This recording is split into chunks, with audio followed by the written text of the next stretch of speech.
Juriscast, o seu podcast jurídico. Olá, entusiastas da inteligência jurídica, sejam todos bem-vindos a mais um episódio do Juriscast, o seu podcast jurídico. Meu nome é Thiago Facchini, estou aqui novamente em mais um episódio para que você e eu aprendamos juntos. Hoje o tema é muito especial, a gente vai falar sobre o novo marco legal e a propriedade intelectual em jogos de realidade aumentada. Se você não tem ideia do que é isso, esse é o lugar para você aprender mais. É hoje, é nesse episódio. E se você já entende um pouquinho disso, fica aqui que você vai com certeza aprender mais. Mas antes, fica aqui o convite, ó. Aqui na tela a gente vai colocar um QR Code. Você vai poder enviar mensagens de áudio pra gente, comentar aqui nos próximos episódios do Juriscast. Então manda aí pra gente. Aponta o seu celular pra tela, manda o que você tá achando desse episódio, manda suas sugestões, manda seus comentários, que no próximo Juriscast a gente vai colocar aqui os áudios de vocês interagindo com a gente, tá bom? Mais um recado, estamos em vídeo no Spotify e no YouTube, então se você quer conhecer os nossos rostinhos, basta acessar ou o Spotify ou o YouTube e claramente, literalmente, você vai nos ver.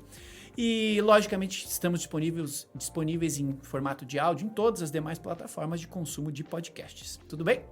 Para finalizar esse bloco introdutório aqui, um agradecimento ao curso de Direito da Univille, que incentiva todas essas discussões técnicas a respeito de temáticas jurídicas que a gente faz por aqui.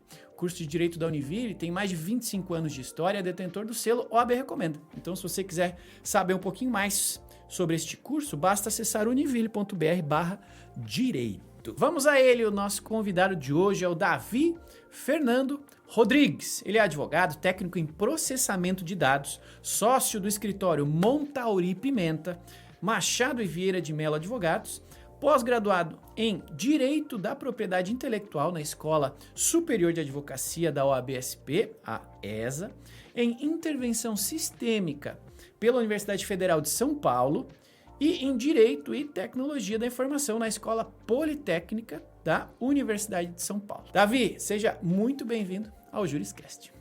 Opa, muito obrigado, Thiago. É um prazer estar aqui. Cumprimento a todo mundo que está nos ouvindo, nos assistindo.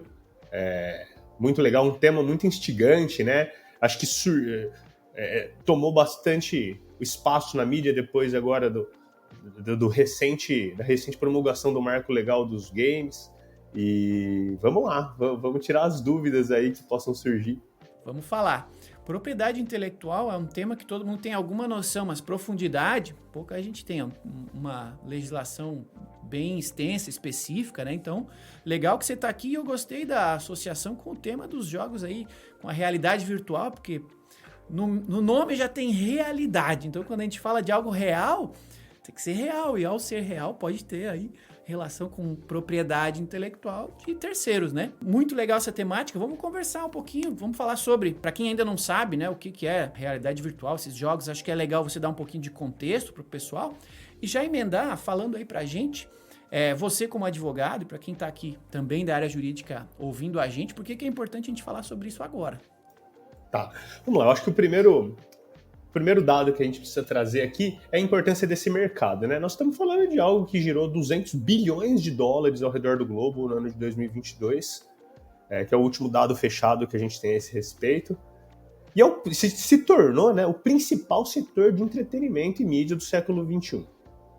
Só em 2022, agora falando de Brasil, né, nós alcançamos fomos classificados, né, como o quinto maior mercado consumidor do planeta, com cerca de aproximadamente 101 milhões de jogadores, o que é um número muito expressivo, né? E movimentando 13 bilhões de reais. Em termos de faturamento, 1,2 bilhões de reais por ano. Cara, são números estrondosos, né? É uma indústria que não dá para ficar ali à margem da lei. Esse marco, como eu falei, veio... Já era imprescindível que tivesse um marco legal que tratasse desse tema. Então veio em boa hora. Em relação aos jogos de realidade virtual, realidade expandida, nós estamos falando de ambientes criados para além da tela que a gente está acostumado, né?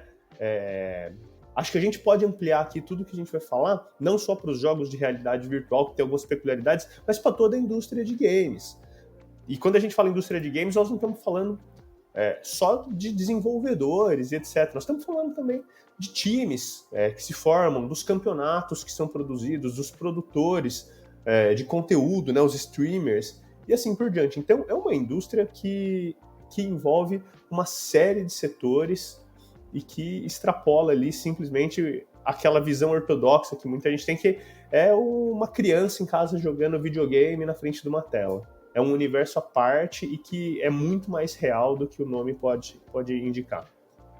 Legal, a gente vive no Brasil, um país muito...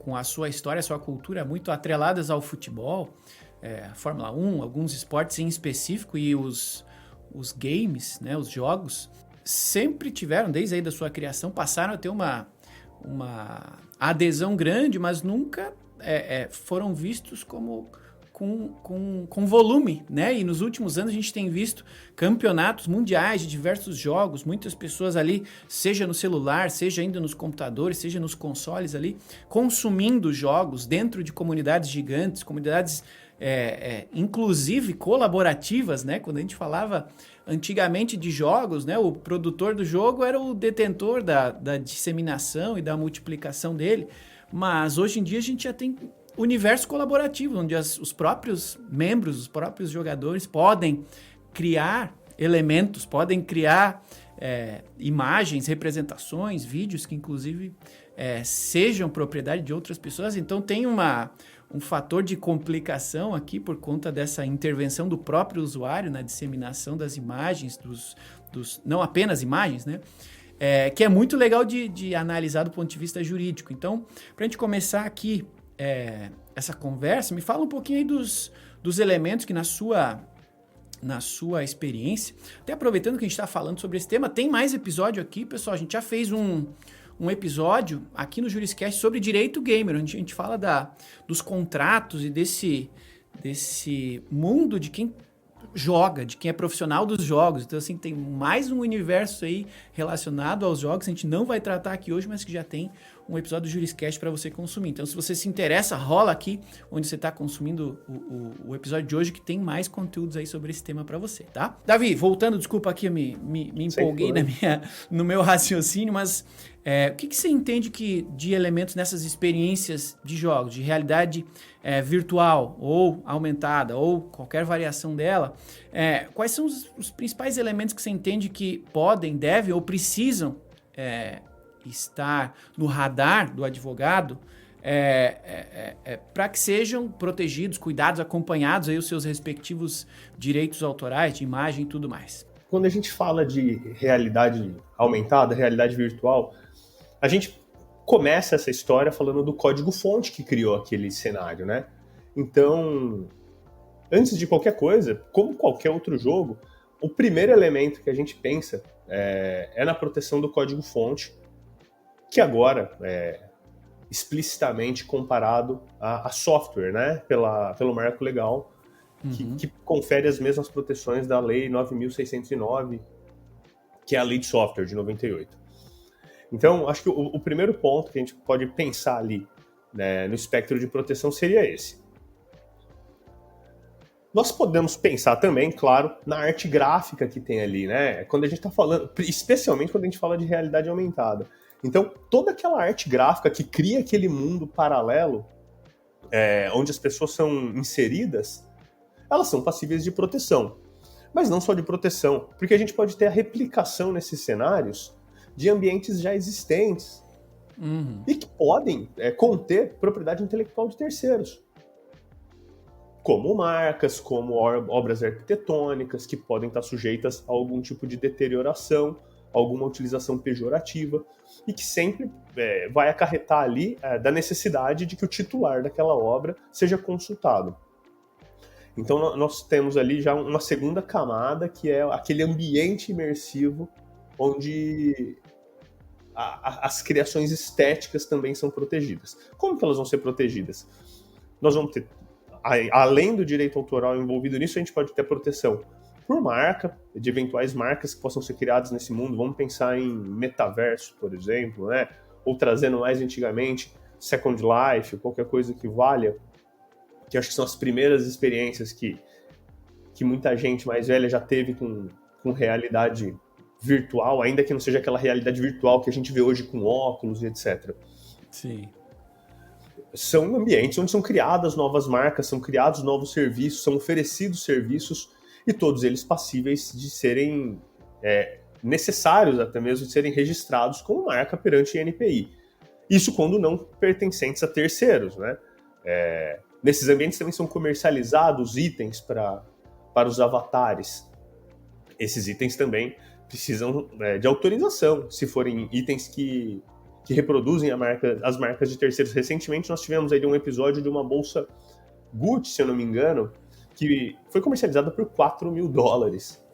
O avatar, né, o direito de uso daquela bolsa em um avatar em realidade virtual.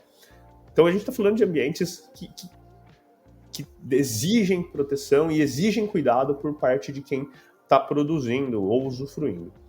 É claro, por trás disso tudo tem todas as tecnologias envolvidas, especialmente quando a gente fala de realidade virtual, que podem ser passíveis de patente, se de fato trouxerem algum tipo de tecnologia nova mesmo, né, de inovação técnica ali. Então, a gente passa ali, claro, sempre também pela questão das patentes. São muitas as camadas, né? Qualquer tipo de áudio que for reproduzido nesses ambientes, então se pertencentes a terceiros, precisa de autorização.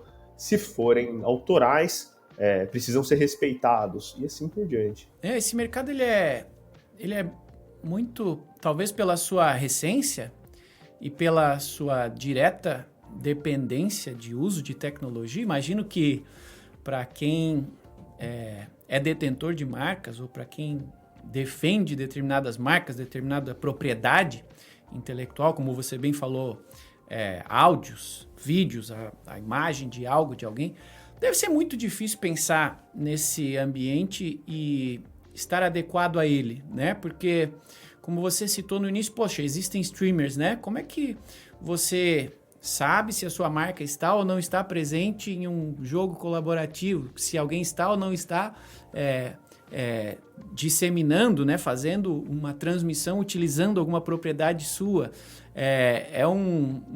Uma barreira que ela é difícil de ser delimitada e entendida de uma maneira completa, se não com o apoio de um profissional da área, né? Então, imagino que seja uma das peculiaridades desse mundo virtual, desse mundo digital, que a gente pode trazer para cá e que, na minha visão, deve ser bastante difícil de lidar com essa volatilidade, né? Mas o que você, como especialista na área, assim, entende que, poxa, existam de outras peculiaridades e que, ainda assim, por mais que seja entendido, compreendido, mas o que é difícil desse mundo, assim, que, poxa, quem está nos ouvindo precisa prestar atenção, seja empresa, sejam advogados que queiram trabalhar com isso, né? Poxa, o que na sua visão, é peculiar a esse mundo e precisa de atenção redobrada de quem está nos ouvindo? Pô, Thiago, é muito legal essa pergunta e eu dividiria a abordagem dela em 3 fatores. Então, acho que o primeiro deles é proteger a sua própria propriedade intelectual. É fazer um clearance antes de lançar qualquer coisa. Eu estou realmente protegido? Eu registrei as marcas que eu pretendo registrar? Eu estou conferindo proteção da forma adequada aos meus direitos autorais relacionados a isso, né? Eu estou, de fato, com as minhas tecnologias, caso haja alguma, já patenteadas, principalmente patente. Se a gente fizesse lançamento antes de depositar, vai perder o direito da patente. Então, é engraçado, né? A gente está falando de um mundo totalmente novo, mas você pode perceber que logo de início a gente tem muita similaridade com o mundo real. Sim. E a sequência disso, né? Passando para uma segunda etapa, eu vejo da mesma forma. Então, tá bom, protegi, tô ciente ali, tô compliance com a minha proteção. Todos os meus direitos estão protegidos. Depositei minhas marcas nas classes necessárias, com a especificação correta, fiz uma busca anterior para saber se essas marcas não iam colidir com a de ninguém, não colidiam. Vida que segue, tá tudo limpo. Meu direito autoral eu levei para a Biblioteca Nacional, o de software eu joguei no NPI, botei em blockchain, enfim, tá tudo bem bonitinho. Agora eu preciso ver se eu não estou cometendo nenhum tipo de infração a terceiros. Podemos pensar também, que acho que vai entrar nesse nicho de infrações a terceiros, quem é o real titular disso? Como você bem colocou, logo na cabeça da nossa conversa, são trabalhos que atualmente envolvem dezenas, centenas, e quando há códigos abertos, milhares de pessoas.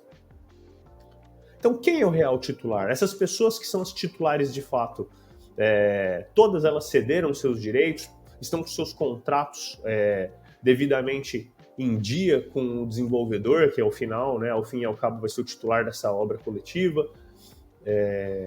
Enfim, tudo isso pode se tornar um grandíssimo empecilho no caso desse projeto de fato decolar, e mais para frente você tem que lidar com questões de licenciamento, por exemplo.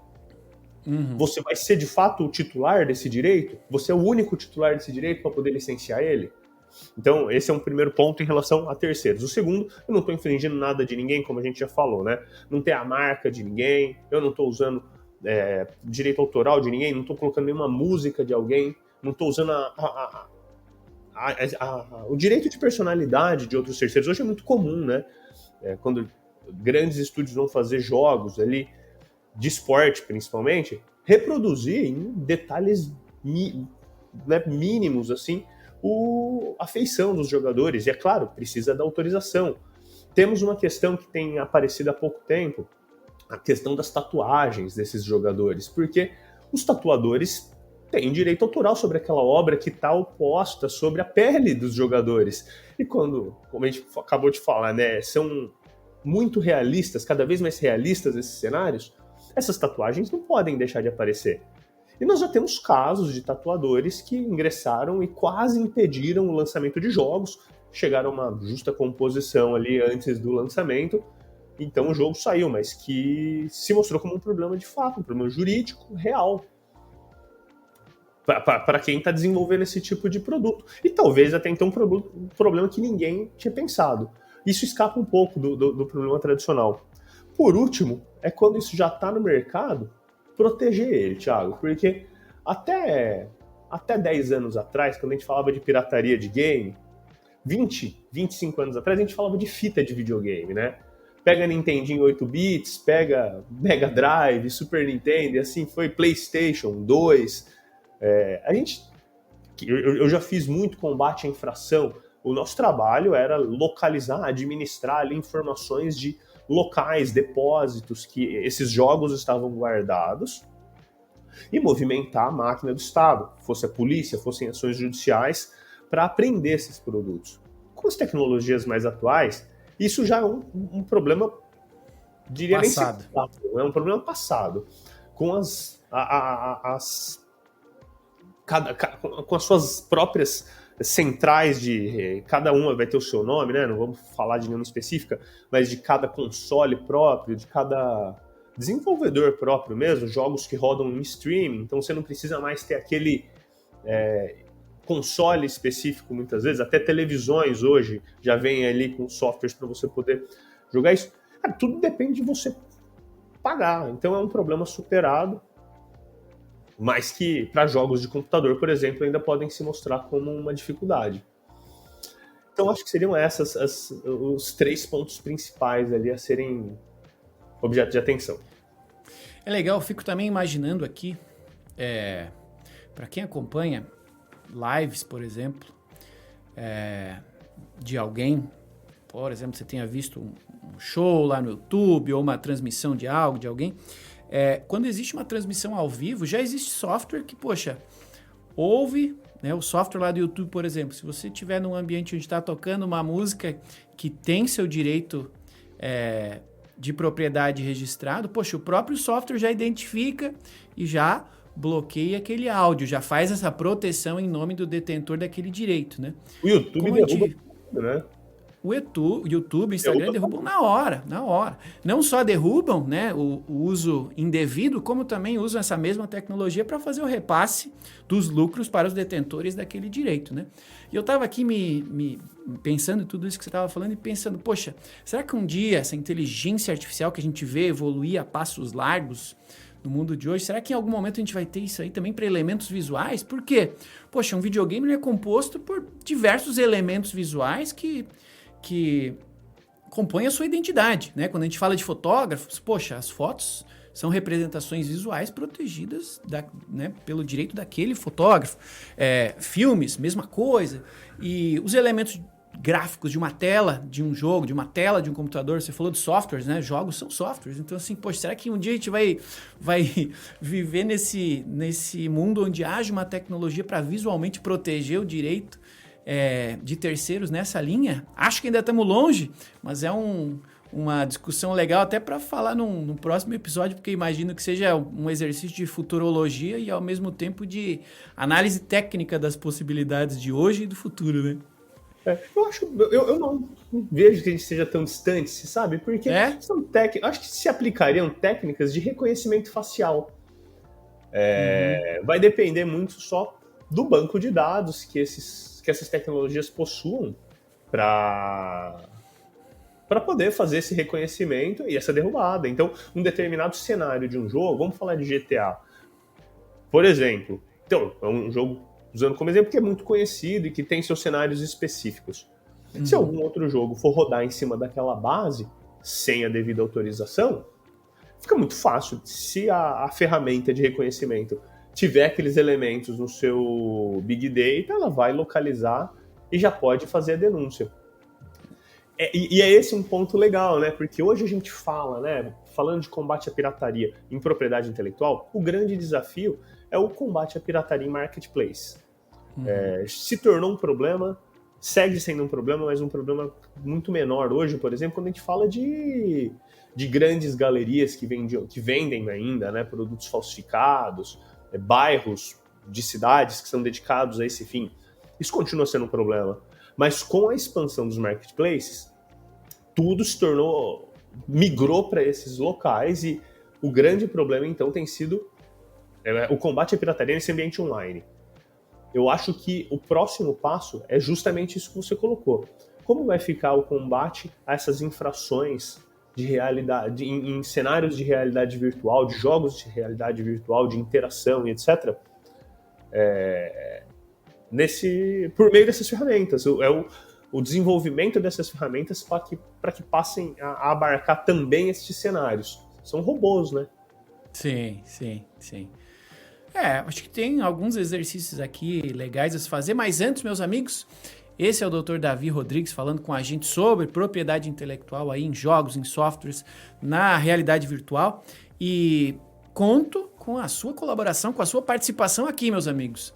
Nessa nossa tela aqui e na descrição deste episódio tem um link para você mandar suas mensagens para a gente, seja comentando esse episódio, seja tirando uma dúvida, seja fazendo uma pergunta, manda aí sua mensagem de áudio, que no próximo episódio a gente mostra elas aqui, responde a cada um de vocês que interagir com a gente. E claro, quero pedir para você que me siga aqui, @Thiago Facchini nas redes sociais. Estou aí disponível e pronto para me conectar com vocês, para a gente trocar uma ideia, falar sobre JurisCast e tudo mais que fizer sentido, porque as redes sociais estão para socializar e vamos então socializar. Poxa, a gente teve aí num passado recente, né, o Meta, lá, o antigo Facebook, falando bastante sobre o metaverso, né, um mundo virtual, uma realidade virtual. E naquele momento, diversas marcas, em especial grandes marcas, pularam à frente, investiram nesses mundos virtuais, fazendo suas presenças lá, né, disponibilizando aí suas marcas, seus desenhos, os tênis da marca X, as bolsas da marca Y, as roupas da marca Z. Em casos aqui no Brasil, exemplos, né, de marcas de sanduíche que fizeram lá a sua lojinha no metaverso, você conseguir ir lá na lojinha, comprar no metaverso e receber o hambúrguer na sua casa. Diversos tipos de interações virtuais, mas todas elas baseadas em marcas, em elementos visuais que provavelmente têm aí seus direitos protegidos. E imagino que a motivação aqui é uma motivação mercantilista, pensando em expansão da visualização dessas marcas e geração de algum tipo de negócio, né? Ou valorização da marca em si e tudo mais. Portanto, juntando esse caso, essa análise aqui, como que você falou no início, né, dos números desse mercado, que é um mercado gigante, eu vejo ele como um mercado mais de oportunidades do que riscos, né, para quem é detentor de propriedade intelectual. Porque, num espaço desse, você fazendo corretamente, né, a disposição aí do seu portfólio, você tem uma oportunidade de disseminar sua marca, seus produtos para mundo, literalmente, né, de pessoas que podem ter acesso a ela. Então, é legal a gente falar sobre licenciamento, né? A gente, em especial quem estudou direito e estudou direito há mais tempo, o direito sempre foi meio litigante, né? A gente quer litigar, quer cessar a ameaça, né? Quer interromper o uso indevido. Porém, essas plataformas e esse mundo virtual como um todo, ele pode ser uma oportunidade para as marcas, os detentores de algum tipo de direito, gerarem negócio para si, gerarem renda, gerarem receita, né? Então, como é que você vê essa oportunidade? Como é que você vê também a oportunidade para os advogados, que sejam nas empresas, sejam nos escritórios apoiando essas empresas, seja fora disso apoiando quem consome esses ambientes? Que oportunidades você vê aqui para a gente usar o licenciamento dessa propriedade intelectual como uma oportunidade de girar a economia e fazer negócios serem alavancados? Certo, Thiago, é muito legal você tocar nesse ponto do licenciamento, porque a gente vai para uma nova categoria de direito que a gente pode incluir aqui, né? Até então, tudo o que a gente falou está muito baseado em propriedade intelectual. E agora a gente traz também o ramo dos contratos. Então, uma vez que a empresa, a desenvolvedora, enfim, tiver com o seu negócio maduro, identificou suas propriedades intelectuais, protegeu nas jurisdições que pretende atuar, o que é sempre importante mencionar, né? Um mercado mundial, então não adianta a pessoa o desenvolvedor proteger só no Brasil, ele tem que proteger no mundo todo, ou pelo menos o melhor dos cenários é no mundo todo, mas pelo menos delimitar ali os lugares onde ele vai atuar e se proteger ali. Tá consciente de também, tá com o negócio limpo, não tá infringindo o direito de ninguém. Pô, o negócio está maduro, então vamos começar agora a expandir esse negócio. Eu acho que o primeiro ponto é a identificação do conteúdo a ser licenciado, né? Então, ele precisa... O que ele vai licenciar? São inúmeros os contratos de licenciamento que ele pode fazer, e aí é onde entra o papel do advogado. O desenvolvedor não vai saber isso. Peraí, o cara da camiseta quer licenciar meu jogo. Ele não quer teu jogo. Ele precisa ser muito bem aconselhado com o que ele quer, o seu personagem. Que personagem ele quer? É para qual uso exatamente? É para uma camiseta? Ele vai vender essa camiseta por quanto tempo? Como que vocês vão dividir esses lucros? Você vai ficar com uma porcentagem? Ele vai te pagar uma parcela cheia? Tem um valor mínimo? Porque ele pode simplesmente fazer uma reserva de mercado através de um negócio desse. Ele licencia, não lança o produto e evita que terceiros possam produzir aquele mesmo artigo com a sua obra, né? Então, é aí que eu acho que é a área de atuação onde o advogado é imprescindível. Pegar a malícia do mercado e evitar que o seu cliente, né, no caso, a gente está falando das desenvolvedoras, basicamente, que é quem vai acabar reunindo todos esses direitos na hora da negociação, estando tudo certo, como a gente falou lá atrás, né? Sim. E tomar esses cuidados. Então, primeiro, identificar o que ele vai licenciar. Negociar esse contrato de licenciamento, né? O escopo, como eu falei, a duração, o território, forma de pagamento, eventuais restrições, tudo que agrade ali aos dois lados. Então, mais uma vez, o advogado é essencial, porque o desenvolvedor, por vezes, não vai ter esse traquejo jurídico para se atentar a todos esses detalhes. Na sequência, nós temos ali, então, de fato, a elaboração do contrato. E aí, mais que nunca, a necessidade do advogado. E se for um advogado já mais antenado, tem a possibilidade de criar smart contracts, etc., por meio do blockchain, etc., contratos já auto-executáveis, né? E assim, cortar ali uma série de cadeias, isso tudo, para um negócio mais maduro. Eu acho que esses são acho que os principais pontos, né? Então, a gente falar sobre a definição do escopo de licenciamento, qual que vai ser o território, a duração desse licenciamento, como que vai ser feito o pagamento, né, a compensação por esse uso e as obrigações de cada uma das partes. Legal. O meu background ele acaba influenciando aqui a minha percepção sobre o tema, né? Eu estava pensando aqui, poxa, Trabalhei uma década na ProJuris, né? A gente faz software, né? Para advogados e tal. Então, poxa, tem muita propriedade intelectual ali. É inteligência transformada em código que vira o produto. Show!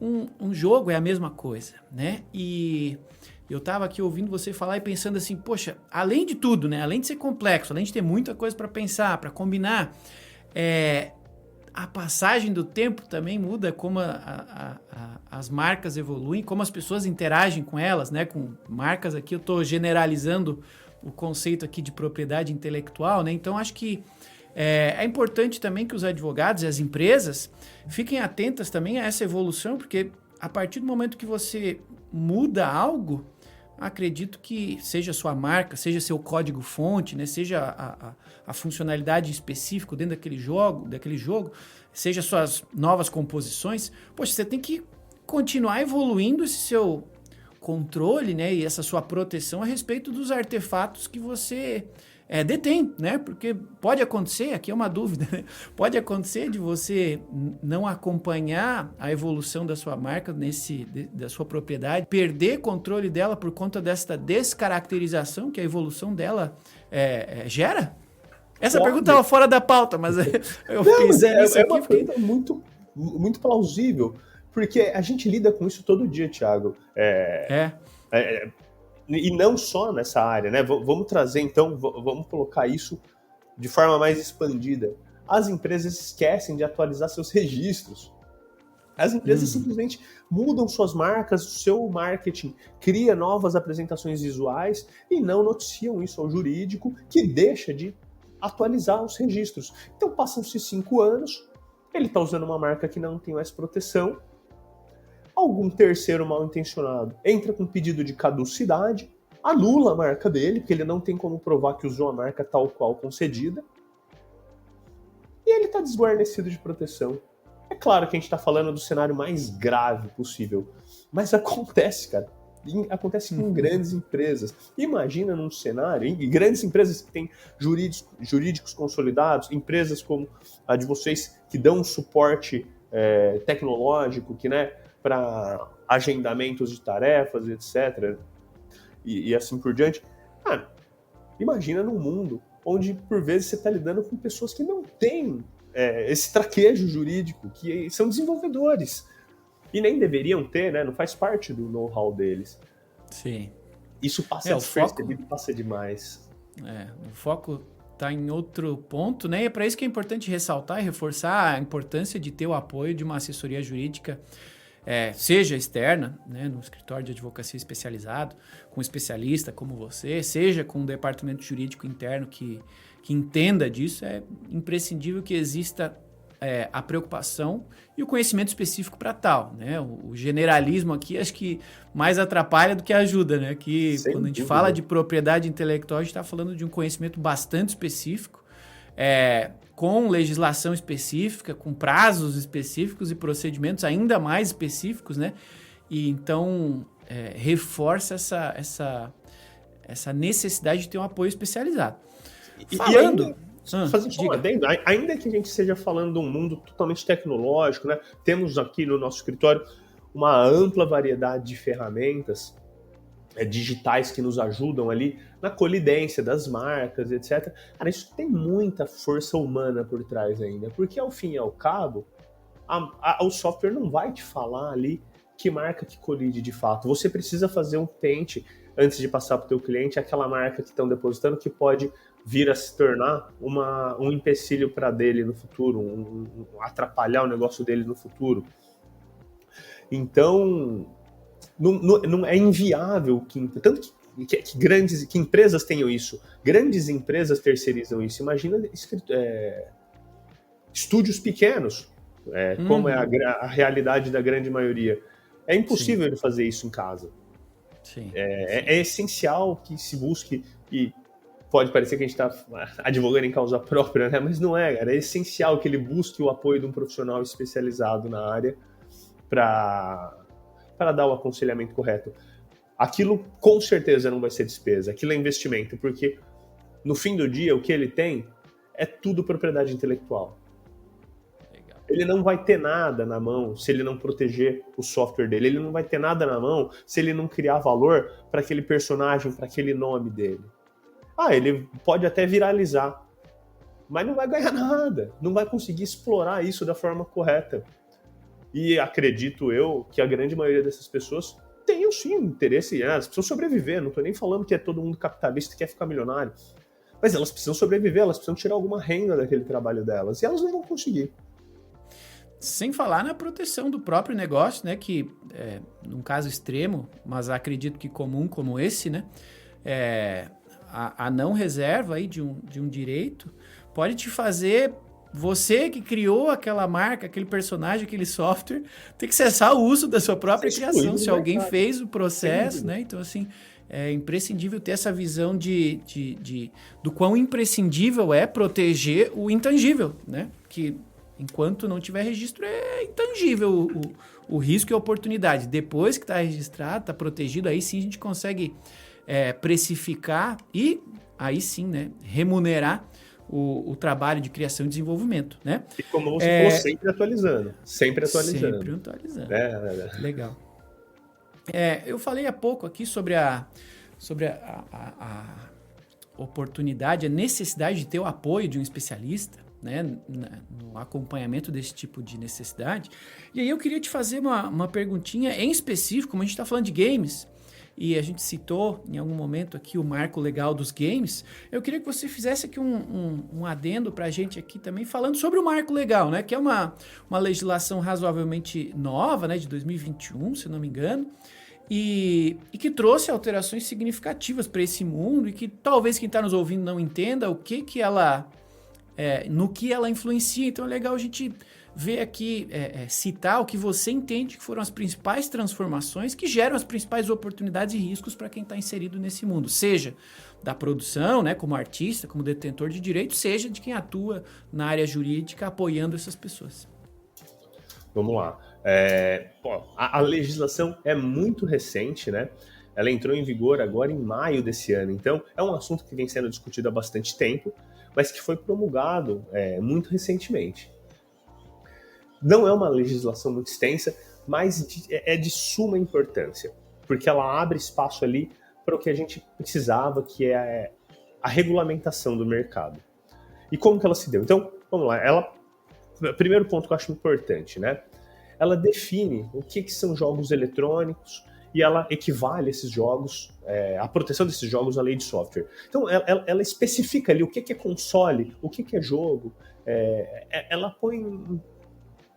Ela põe à mesa ali exatamente os termos e sai desse cenário. Mas espera aí, console? Mas não é computador, o meu não é console. Então é jogo de videogame? Não é. É software ou é jogo? Então ela equivale tudo isso e esclarece, deixando um cenário muito mais fácil para ser tratado.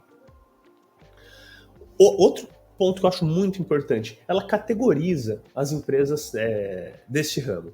Então ela cria a possibilidade das desenvolvedoras, por exemplo, se organizarem como MEIs e serem contempladas pelo Simples Nacional, o que até então não era possível. Legal, isso vai facilitar demais a formalização, né, dessas empresas, com adequação a um regime de tributação simplificado e menos oneroso. Outro ponto importante, ela cria definições das funções de cada ator envolvido nesse cenário de desenvolvimento de games. E estabelece também, o que eu acho muito legal, uma não exigência, né, de qualificação especial ou licença do Estado, necessidade de licença do Estado por exercício dessas profissões. O que se adequa muito à realidade do mundo gamer, né? As pessoas, muitas delas são autodidatas, a exclusão de uma exigência, você tem que ter um diploma X, um diploma Y para poder exercer essa função para esse cenário, é algo muito importante. E outro ponto, né, como consequência disso tudo, determina a criação de novos quinais para esses desenvolvedores. Então, esse é um segundo ponto muito importante. Ela também cria uma definição do que são as ferramentas essenciais para o universo de desenvolvimento dos jogos e prevê uma regulamentação a fim de facilitar, tanto em relação a taxas, né, tributos, etc., como até caminhos mais fáceis, um desembaraço aduaneiro, etc. Isso ainda não está regulamentado, tudo isso vai ser regulamentado com legislações, decretos posteriores, mas o mero fato de já ter sido aventado, isso é de extrema importância, né? A gente está falando de uma indústria que precisa de estímulo. Sem estímulo, ela não vai para frente. Nós temos exemplos de países ali, para além, né, do Brasil, onde o Estado investiu e o resultado foi imediato. O Canadá é um exemplo, a França é outro exemplo, a Alemanha, em 2023, criou um fundo anual de 78 milhões de euros para financiar o desenvolvimento de jogos. Nós temos o exemplo da Finlândia, com o Angry Birds, que gerou uma receita absurda em termos de tributos para o país. A gente está falando do Angry Birds, né? Não estamos falando de jogos monstruosos, né, de grandes plataformas. É um mobile. Um jogo que nasceu para o celular, de jogar passarinho em porquinho e faturou muito dinheiro, né? Influenciou no PIB da Finlândia. Né? Exato. Então, nós estamos falando da necessidade de participação do Estado nesse negócio, igual o Estado já atua no agronegócio, na indústria automobilística, etc. Ele precisa incentivar. Porque esse negócio ele traz retorno. Por exemplo, nós temos números de que uma pequena ação do Estado de São Paulo, para cada real investido, teve um retorno de R$20 para o Estado. Legal. Então, 20 vezes. Todo investidor quer um número desse, né? Pô, quero investir R$1 e voltar 20, que delícia! Então a gente pensa ali que essa legislação já prevê isso por meio de incentivos fiscais, incentivos culturais, né? Ela inclui os jogos dentro das possibilidades de leis de fomento à cultura. Então os desenvolvedores, as desenvolvedoras vão poder buscar, por exemplo, na iniciativa privada, desde que com o seu projeto aprovado, apoio financeiro, tal qual acontece com casos, obras de audiovisual, shows, etc., da Lei Rouanet. O que é uma baita de uma possibilidade. A gente sabe que é um tema polêmico, que levanta muita discordância, mas não há dúvida de que sem a Lei Rouanet, o setor audiovisual brasileiro não teria tido o impulso que teve nos últimos anos. E isso para a indústria dos games, incluir a indústria dos games nisso é algo essencial. Essencial porque a gente já tem números de outros países, e aqui mesmo, dentro da nossa casa, de que esse dinheiro investido retorna. Então, esses são pontos importantes. Também tem uma questão importante sobre a proteção de crianças e adolescentes, né? E a classificação etária, etc., questões de compras em jogos que a lei abrange e que é muito importante, né? Quando a gente fala de proteção da criança e do adolescente num cenário onde não raramente nós temos ali dinheiro envolvido, né? A pessoa precisa comprar, precisa exercitar ali a compra e venda real para ter sucesso. Daria outro episódio, uma temática que eu pensei agora, porque recentemente a gente lançou um episódio aqui no Juriscast sobre a regulação das apostas, né, no Brasil, sobre né, e boa parte desses jogos, né, online, eles têm o seu modelo, ou algum modelo comercial atrelado à sorte, né, abre aqui essa caixinha que pode vir uma skin ou não pode. Então, assim, poxa, daqui a pouco a gente vai ter até uma correlação entre o marco dos games, essa legislação específica para as apostas, porque, assim, pode ter aqui uma relação que precise ser estudada sob o olhar crítico do especialista jurídico, né? Então, daria mais um episódio só disso. E isso é muito doido, porque a legislação, o marco legal dos games faz essa diferenciação. Porque, de fato, houve um lobby muito grande das empresas de apostas e de jogos de azar para que houvesse uma legislação que abarcasse ambos. Era muito interessante para as empresas de aposta fazerem isso. E aí, o marco traz isso separando bem. É claro, ele menciona ali a preocupação com as microtransações e as watch boxes, que são essas interações de sorte. E acho que as desenvolvedoras vão ter que ter esse cuidado, porque ao extrapolar o uso com isso, ela pode ser classificada como um jogo de azar e não poder colher as benesses que estão sendo concedidas ali à indústria dos games. Então, acho que vai precisar contar com bom senso, né? Sim, e com uma boa assessoria jurídica, porque a partir do momento que você tem algo nessa linha, desvirtuando um pouco na nossa conversa, mas não perdendo a essência aqui, né, da proteção, esse exemplo de loot boxes, né, que são softwares para fazer essa probabilidade do ganho ou não dentro do jogo de algo, são software também, precisam de proteção do seu direito, mas ao mesmo tempo precisam de algum nível de transparência a respeito do seu funcionamento, até para adequação fiscal. Então, poxa, tem bastante trabalho, acredito, aqui para o advogado que quisesse emaranhar aí no entendimento aprofundado dessas legislações e trabalhar aqui com games, com propriedade intelectual e com tudo que envolve esse mundo, não é mesmo? Com certeza, Thiago, com certeza. Daria pra gente fazer mais uns 2 ou 3 episódios só com esses temas que você trouxe aqui no final. Pois é, eu gosto de jogar, eu trabalho na área de tecnologia, né? Eu entendo um pouco disso aqui tudo, né? Porque a minha formação é em marketing, então assim, entendo o poder da proteção do que a gente cria, né? Então, poxa, a minha criatividade aqui, a minha cabeça aqui tem mais umas 20 perguntas para fazer, mas nosso tempo aqui acabou, né? Essa nossa conversa, ela tem uma limitação de tempo para que você consiga consumir aí no seu carro, no seu momento de obtenção de conhecimento jurídico, e por isso eu lhe agradeço. E quero deixar aqui o espaço para o Davi, deixar aqui sua palavra final aí para nossa audiência, o que você recomenda para quem vai se envolver nessa área, seja como desenvolvedor, seja como produtor artístico, seja como advogado, e quais são as suas dicas para o futuro, né, para que esse pessoal consiga traçar esse caminho ao futuro com segurança e, acima de tudo, com tranquilidade. Olha, eu acho que o primeiro ponto, pensando